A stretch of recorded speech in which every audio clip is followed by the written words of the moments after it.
¿Qué necesitas? Yo soy Andrés. Y yo soy Kian. Y hoy tenemos una historia que literalmente tiene de todo. Espionaje industrial, negocios con Stalin, guerras familiares que duran décadas y una influencia política que ha moldeado a Estados Unidos. Hoy hablamos de Koch Industries y la familia Koch. Koch. Cuando les digo esta historia, va a sorprenderte, créeme que te va a sorprender. Honestamente, este es uno de mis favoritos episodios. A mí me encanta. Todo bien interesante leer. Para poner esto en perspectiva, estamos hablando de la segunda empresa más grande de Estados Unidos con ingresos de más de 115,000 millones de dólares al año. Pero lo más increíble es que muy poca gente conoce realmente su historia.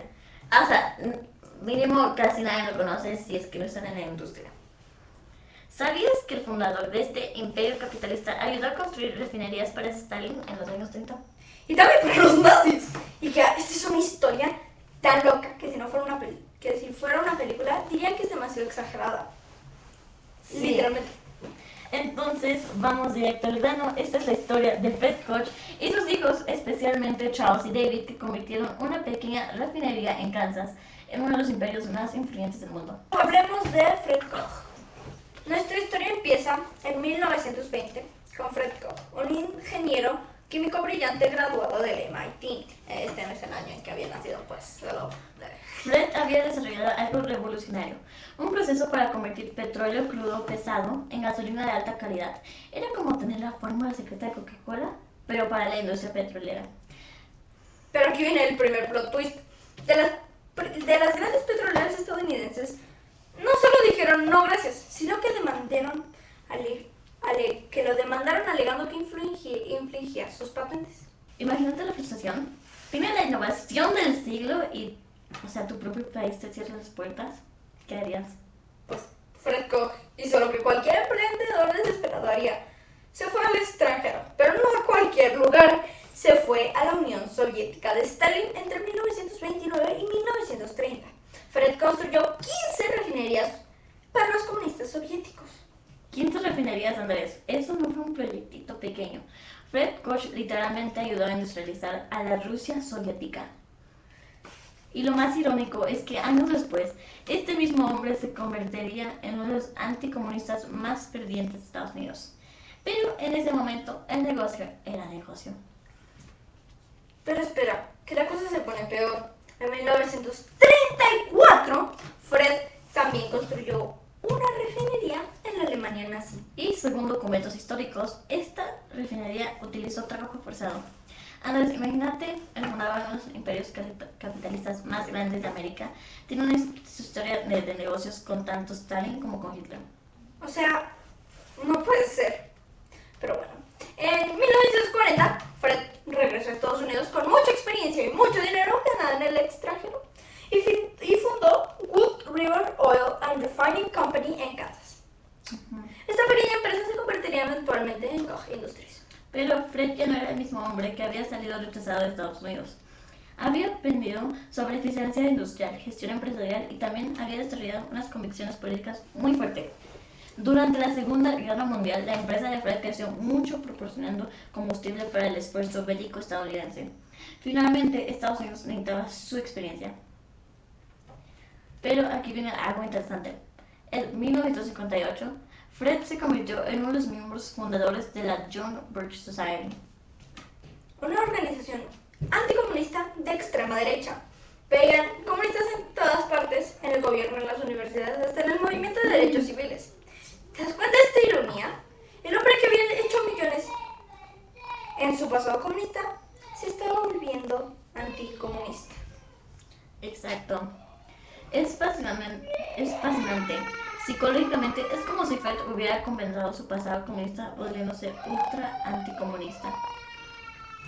Y esta mezcla de éxito empresarial extremo y activismo político conservador extremo se convertiría en el ADN de toda la familia. Fred Koch tuvo 4 hijos: Frederick, Charles, David y William. Y William. cuando Fred murió en 1967, dejó una empresa valorada en unos 70 millones de dólares. O sea, es muy grande ya para entonces. Obviamente Pero no eran los 115.000 millones de dólares, pero son 70. Con eso me quedo, está bien, son buenos. Son buenos, está bien. Pero también dejó una bomba de tiempo. 4 hermanos muy diferentes compitiendo por el control de esta compañía. Charles Koch es el segundo hijo. Fue quien emergió como líder. Tenía solo 32 años cuando tomó control en 1967. Pero ya mostraba una visión clara y una ambición desmedida.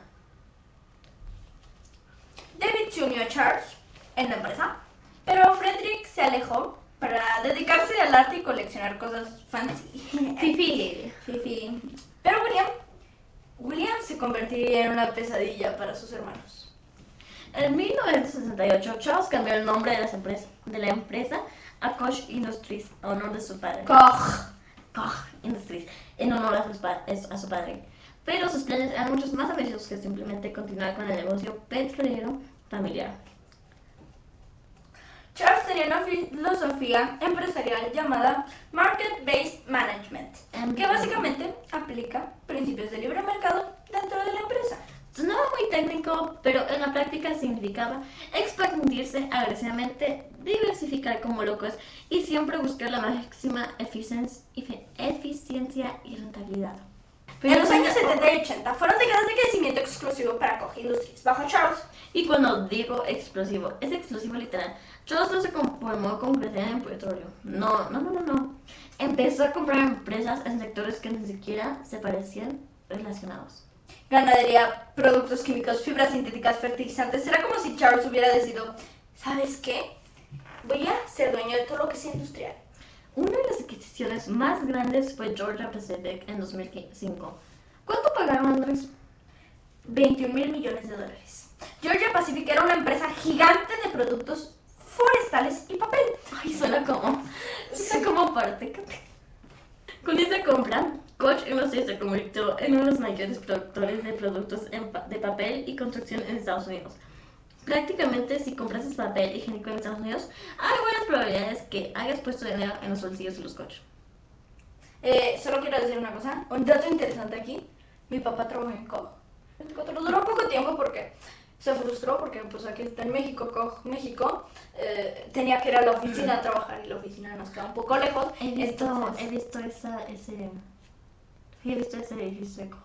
No todo fue crecimiento armonioso. En 1980 estalló lo que se conoce como la Guerra de los Hermanos Koch, que fue una batalla legal que duró más de 20 años. Y todo comenzó porque William Koch se sintió marginado, un pequeño bebé, aunque hasta un bebé se actuó mejor que él. Sí. Charles y David controlaban la empresa y William sentía que cuando quiso vender sus acciones, sus hermanos las habían valuado artificialmente bajo para pagarle menos. Entonces William hizo lo que cualquier hermano rico y enojado haría. Contrató a unos abogados y A los mejores abogados de todo el país. declaró una guerra total. Hola, sí, quiero demandar a mis hermanos. Es que me bajaron 2 pesos el sueldo. Los quiero asesinar.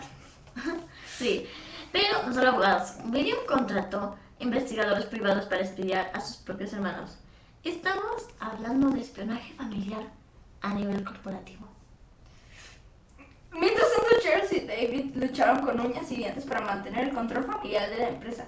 Gastaron decenas de millones de dólares en honorarios legales. El nivel de paranoia llegó a ser absurdo.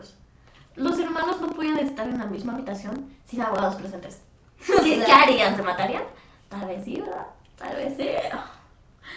Y pues, finalmente, en 2001, después de más de 2 décadas de guerra, William recibió un acuerdo estimado a más de 400 millones de dólares.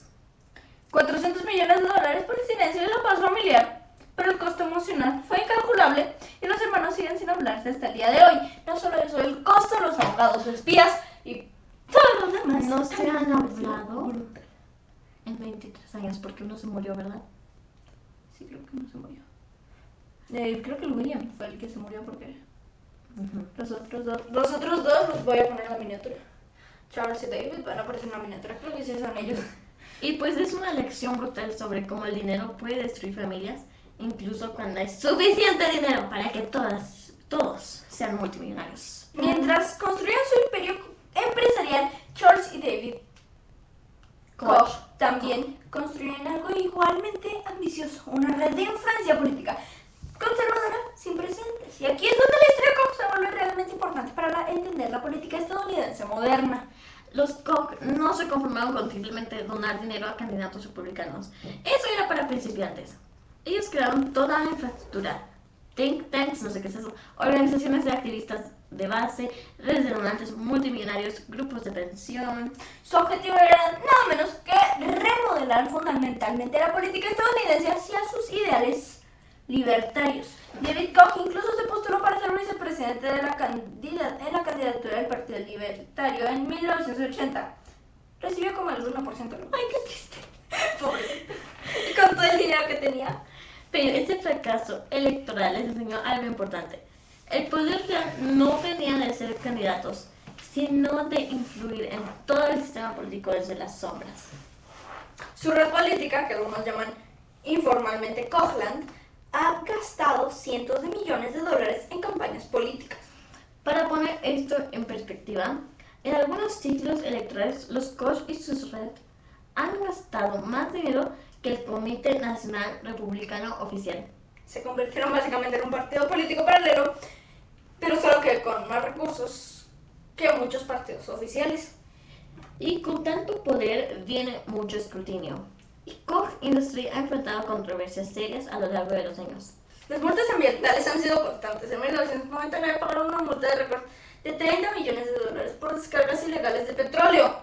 Han sido multados por contaminación del aire y del agua en múltiples estados.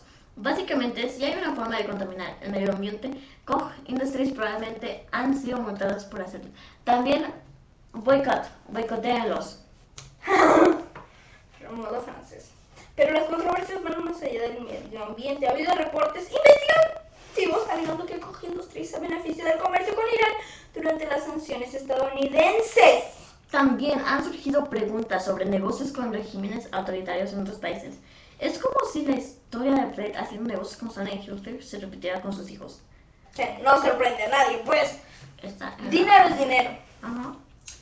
Los Koch han negado consistentemente las acusaciones más serias, pero las controversias han contribuido a hacer de ellos figuras extremadamente polarizantes. Para sus partidarios son campeones del libre mercado y libertad individual. Para sus críticos son oligarcas que compran influencia política para proteger sus intereses económicos. La realidad, como siempre, probablemente está en algún lugar intermedio. En agosto de 2019, David Koch... Sí, fue David Koch el que murió. Chale, descansa en paz, David. David Koch murió a los 79 años después de una larga batalla contra el cáncer de próstata. Su muerte marcó el fin de una era tanto para Koch Industries como para la política conservadora estadounidense. David había sido no solo fundador del imperio empresarial, sino también una de las figuras más influyentes del movimiento conservador moderno. Y ahora Charles, con sus 80 y tantos años, es el único líder de la dinastía empresarial Koch. Y curiosamente, en sus últimos años, Charles ha comenzado a hablar sobre colaboración bipartidista y ha sorprendido a muchos al apoyar ciertas causas progresistas. Por ejemplo, ha apoyado a la reforma del sistema de justicia penal y programas para ayudar a exconvictos a reintegrarse a la sociedad. Algunos ven esto como la evolución genuina de un hombre mayor reflexionando sobre su legado. Otros lo ven como una estrategia sofisticada de relaciones públicas. Probablemente es un poco de ambas cosas.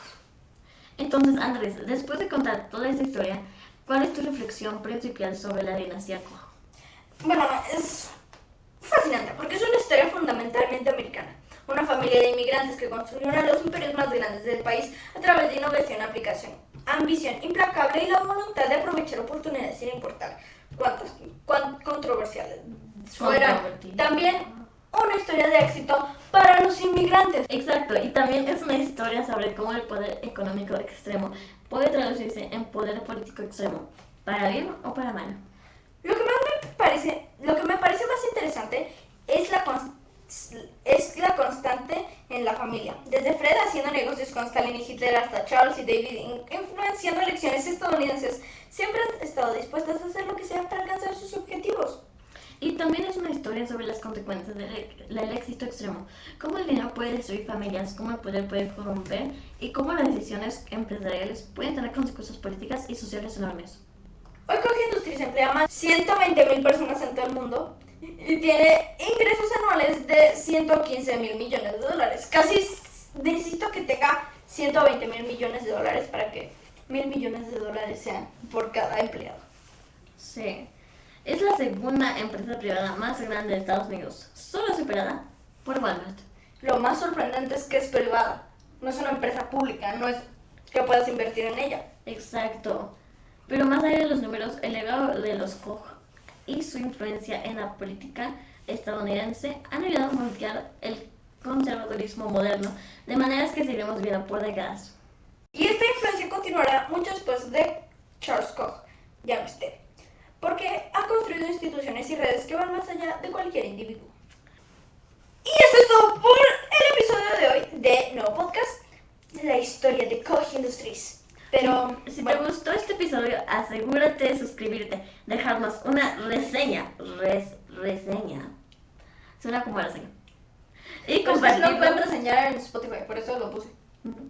Y compartirlo con alguien que creas que le interesaría conocer esta historia. Y si tienes sugerencias para futuros episodios sobre imperios empresariales ocultos o alguna otra cosa que nosotros cubramos en este hermoso podcast, escríbenos aquí abajo en los comentarios. Déjanos like, suscríbete, comparte y puedes hacer crítica, pero que sea crítica constructiva. Crítica constructiva, háganlo con todos, ningún hate. Aquí no nos gusta el hate, eso es bullying. Y crítica constructiva. Exacto. Soy Ikea. Y yo soy Andrés. Y nos vemos en el próximo episodio. Ok, blooper aquí. Para que sepan, yo sé que voy a hacer más episodios sobre este tipo de imperios, pero que sea mexicano, que nos afecten a los mexicanos. ¿FEMSA? FEMSA estaría bien. Vamos a hacer FEMSA. ¿Puedo poner spoiler? ¿Qué? ¿Puedo hacer un spoiler? Si quieres, sí. Habrá segunda temporada. Sí se puede. Habrá segunda temporada. Entonces, quién sabe cuántas temporadas tengamos.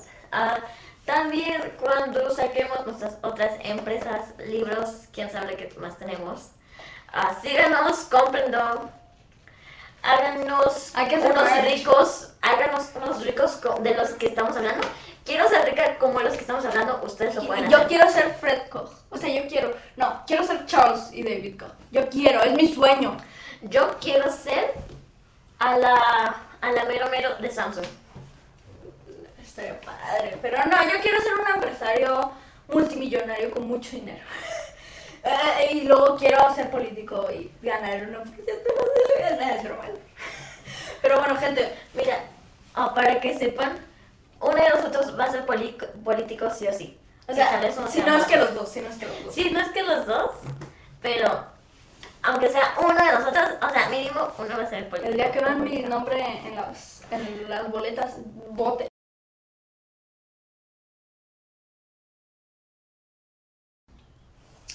Muy bien. El mundo, Estados Unidos. ¿Va? No creo que grabemos tu segundo episodio. Tampoco lo creo. A ver, papá.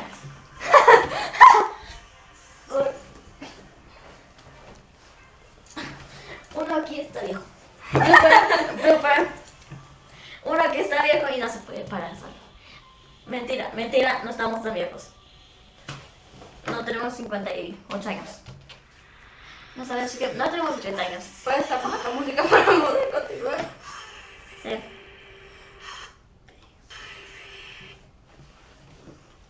Tienes Spotify Premium, ¿verdad? Sí. Qué bueno. Quiero poner música después de esto. Sí, Ok. Sonidos de transición. Capítulo 4. Sonidos de papeles y máquinas. Sonidos de papeles y máquinas. Máquinas mágicas. Ok. Pero mejor no digamos eso porque porque no va a salir, lo voy a tener que cortar a esto. ¿Por qué? No va a aparecer en bloopers. Tal vez. ¿Qué parezca bloopers? Bloopers, gente. Ahora nuestros bloopers se llaman bloopers. Exacto. Tengo ganas de burlarme de Ikea por toda la eternidad.